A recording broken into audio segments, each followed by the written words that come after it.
గత కొన్ని నెలలుగా వైఎస్ఆర్ కాంగ్రెస్ పార్టీ తరఫున ఈ గవర్నమెంట్ మెడికల్ కాలేజీలను పీపీపీ పద్ధతిలో మార్చడం అనేది మానుకోవడం అని ఎన్నిసార్లు చెప్పినా కూడా ఈ కూటమి ప్రభుత్వం మాత్రం ఏమాత్రం నిమ్మకు నీరెత్తినట్టుగా ఒక చెవిటివాడి ముందు శంఖం ఊదినట్టుగా వ్యవహరిస్తూ ఉంది.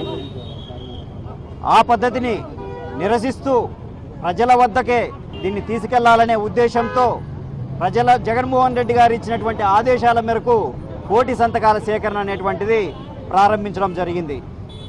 ప్రతి పల్లెలకు కానీ మండల స్థాయి కానీ వెళ్ళినటువంటి ప్రతి ప్రాంతంలో జనాలు స్వచ్ఛందంగా వచ్చి వారు సంతకాలు పెడుతూ వారు ఇంకా సలహాలు ఇస్తున్నారు.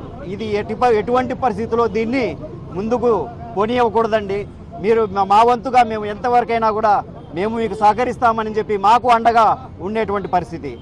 కోటి అని మొదలు పెడితే ఈరోజు కోటి దాటి 2 కోట్ల వరకు వచ్చినటువంటి సిచ్యువేషన్లు చూస్తూ ఉన్నాం. ఈరోజు ఈ కోటి సంతక సేకరించినటువంటి మొత్తం ప్రతులను మన కేంద్ర కార్యాలయం వరకు తరలించి 18వ తేదీ గవర్నర్ గారికి ప్రజెంట్ చేయడం జరుగుతుంది.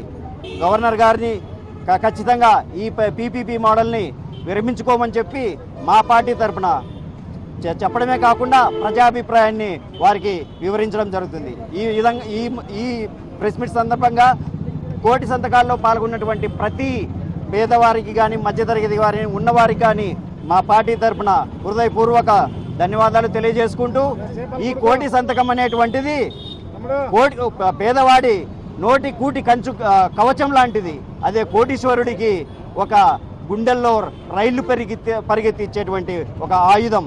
అదేవిధంగా ఈ దోపిడీదారుల గుండెల్లో ఒక సమర శంఖంలాగా ఈ కోటి సంతకం అనేటువంటిది మారబోతుందని చెప్పి